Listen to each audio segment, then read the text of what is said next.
नमस्कार मित्रांनो, ठरलं तर मग या सिरियलमध्ये काय घडले आपण ते बघणार आहोत. सायली आणि कल्पना यांच्यामध्ये डिस्कशन चालू असतं. सायलीने सांगून टाकलं की सचिनशी भेटायला गेली आणि सचिनशी राहायचं असं ती बोलते. त्यावेळेस अस्मितावर खूपच कल्पना नाराज होते. इकडे दोघेही वर गेल्यानंतर खालून कॉफी घेऊन सायली येते. सायलीला मुद्दाम अर्जुन कॉफी गरम करून आणायला पाठवतो. तर वहिनीला तू खरं का सांगत नाही असं बोलल्यानंतर अर्जुन त्याची सगळी आयडिया ही चैतन्याला सांगतो.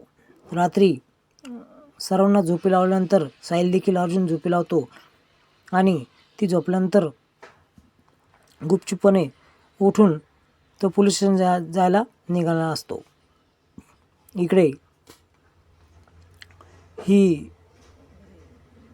प्रिया नागराजला कॉल लावते. सारखं तो पोलीस पैसे मागत आहे, कुठून पैसे मॅनेज करायचे असं बोलतो. त्यावेळेस मी थोडी मोबाईल द्यायला लावला होता असं तो उलटच बोलतो.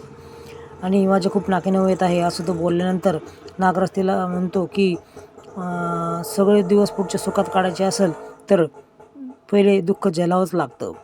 इकडे अर्जुन डायरेक्ट महिपतकडे येतो आणि त्याला पुन्हा बेसात टाकतो. तर अर्जुन महिपतला बोलतो की मला तुझा बदामाचा एक्का की हुकमाचा एक्का हा कळालेला आहे.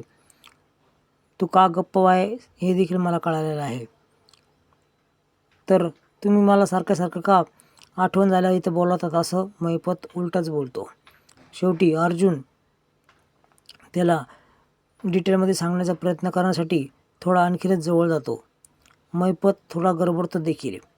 अर्जुन त्याच्या खिशातील मोबाईल काढतो आणि गुपचूपपणे त्याला फोटो दाखवण्याचा प्रयत्न करणार असतो.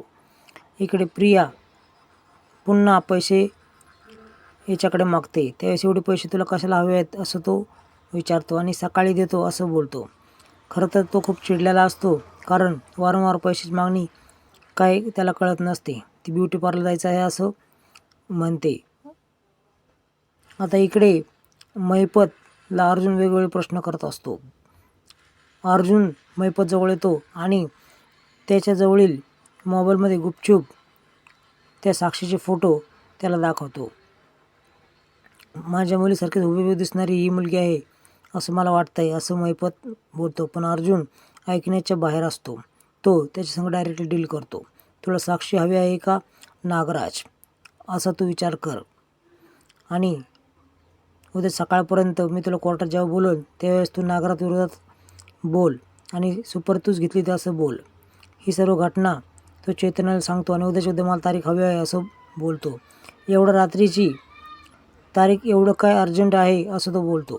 इकडे सायलीचं स्वप्न पडतं की अर्जुन खोटं बोलत आहे आणि ती आश्रमात निघून चालली आहे. एवढं वाईट स्वप्न का पडलं म्हणून ती खूप परेशान असते. इकडे अर्जुन गुपचूपपणे शेजारी येऊन झोपतो आणि इकडे ज्यावेळेस सकाळी तन्वी उठत नसते त्यावेळेस डॉक्टर अश्विन तिला उठवतात. ती इकडे तिकडे बघू लागते तर तिचं कपाटामध्ये उचकापाचक झाले तिला जाणवते.